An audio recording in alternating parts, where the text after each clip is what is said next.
Hello students, कैसे हो आप लोग। आशा करती हूँ आप लोग कुशल होंगे और पढ़ाई के लिए भी पूरी तरह तैयार होंगे। स्टूडेंट्स, हम इस वीडियो भाग 8 में नमक का दरोगा कहानी के अंतिम गद्यांश को पढ़ेंगे, समझेंगे और कहानी को पूर्णता प्रदान करेंगे। साथ में शिक्षा के उद्देश्य की पूर्ति भी करेंगे। तो स्टूडेंट्स, आप लोग अपनी अपनी किताबें खोल लीजिए और चैप्टर नंबर 1 कहानी नमक का दरोगा में अपना ध्यान केंद्रित कीजिए। ठीक है।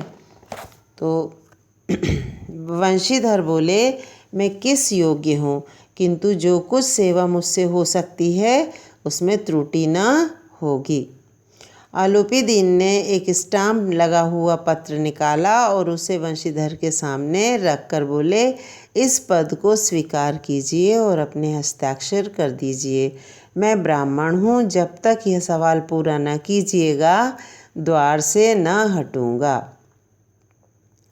जब आलोपी दीन ने वंशीधर के घर आकर उनके सामने एक ऑफ़र रखा तो वंशीधर बोले, मैं किस योग्य हूँ।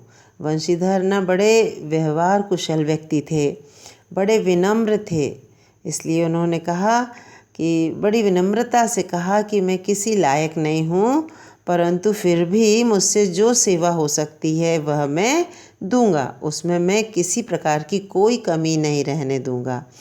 तब आलोपी दीन ने एक स्टाम्प पत्र निकाला और उसमें कहा, इस पद को स्वीकार कीजिए और अपने हस्ताक्षर कीजिए।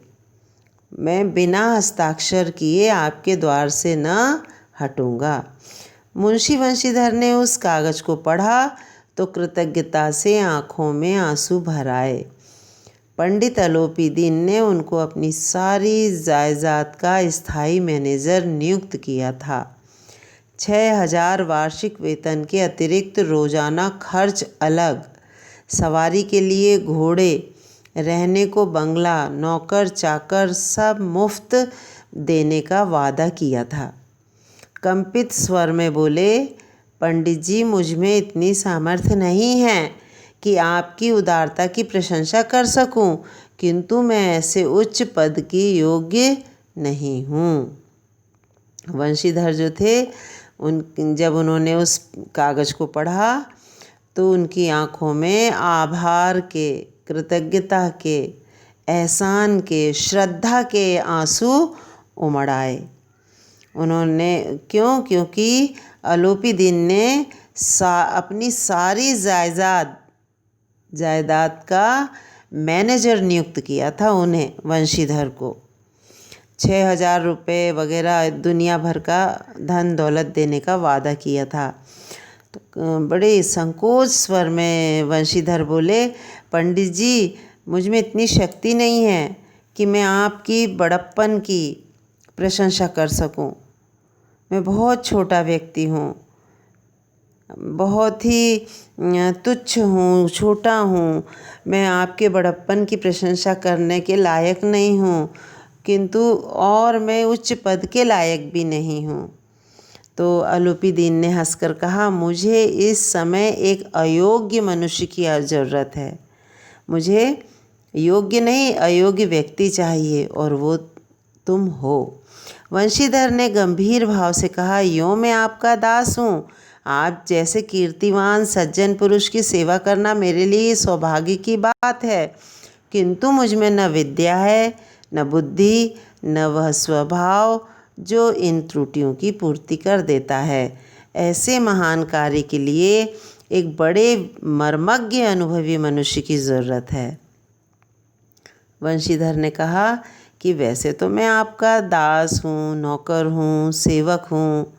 आप जैसे प्रतिष्ठित और सज्जन मनुष्य की सेवा करना मेरे लिए सौभाग्य की बात है, परंतु उसके लिए आपके लायक मेरे पास बुद्धि है, न स्वभाव है, न विद्या है ना, कि मैं आपकी कमियों को पूरा कर सकूं। आपके इतने बड़े कार्य को संभालने के लिए तो एक विशेषज्ञ अनुभवी मनुष्य की ज़रूरत है।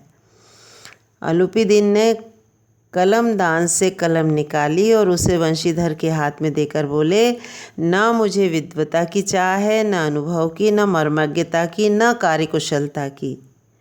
इन गुणों के महत्व का परिचय मैं खूब पा चुका हूँ। अब सौभाग्य और सुअवसर ने मुझे वह मोती दिया है जिसके सामने योग्यता और विद्वता की चमक फीकी पड़ जाती है।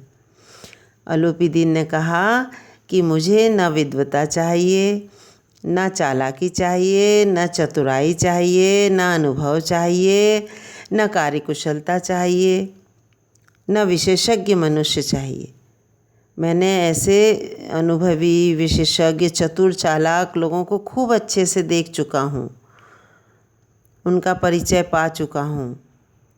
मुझे तो ईमानदार, सरल, कर्तव्यनिष्ठ व्यक्ति चाहिए, और वैसा व्यक्ति सौभाग्य और सुअवसर ने मुझे दे दिया है।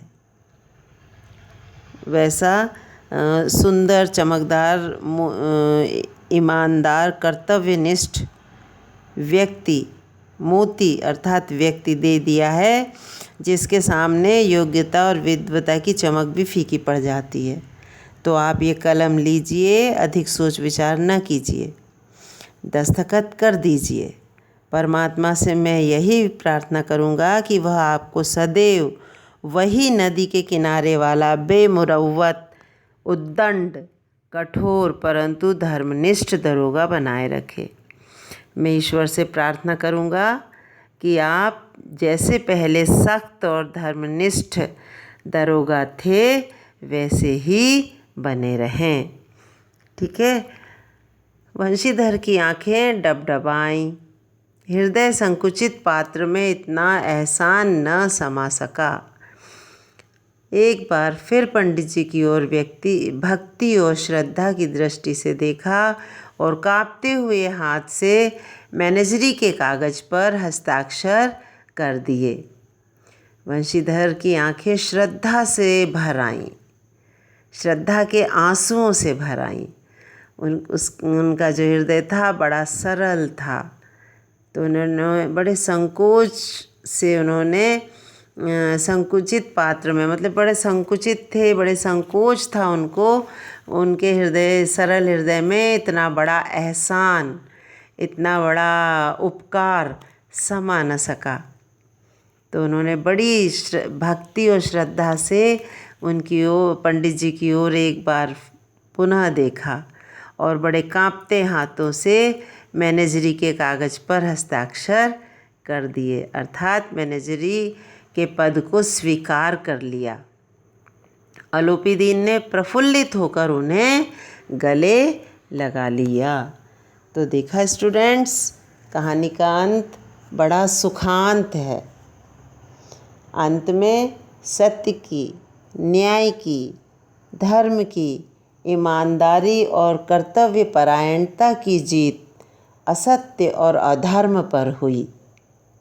वंशीधर की ईमानदारी, कर्तव्यनिष्ठा को कई गुना अधिक श्रद्धा, भक्ति, प्रेम, विश्वास, मान सम्मान, पद, यहाँ तक कि धन भी इनाम के रूप में मिला, वह भी उनके प्रतिद्वंदी के द्वारा, जो बड़े गर्व की बात है।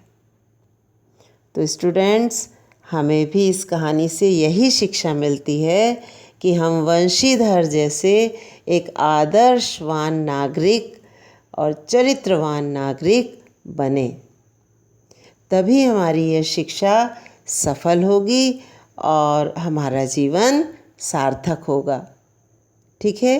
तो स्टूडेंट्स, आपको कहानी समझ में आ गई होगी और बहुत अच्छी लगी होगी, आपके हृदय को छू लिया होगा इसने, और आपने भी यह ठान लिया होगा कि हम भी वंशीधर जैसे चरित्रवान मनुष्य बनेंगे। ठीक है। तो स्टूडेंट्स, आप इस कहानी को बार बार पढ़िए, बार बार सुनिए और इसकी शिक्षा के उद्देश्य की पूर्ति कीजिए। स्टूडेंट्स, इस कहानी के प्रश्न उत्तर मैं आपको PDF द्वारा भेज रही हूँ। आप उन्हें कॉपी में नोट कर लीजिए और बड़े सुंदर ढंग से आप नोट्स तैयार कीजिए और फिर अंत में मुझे दिखाइए। ठीक है? धन्यवाद।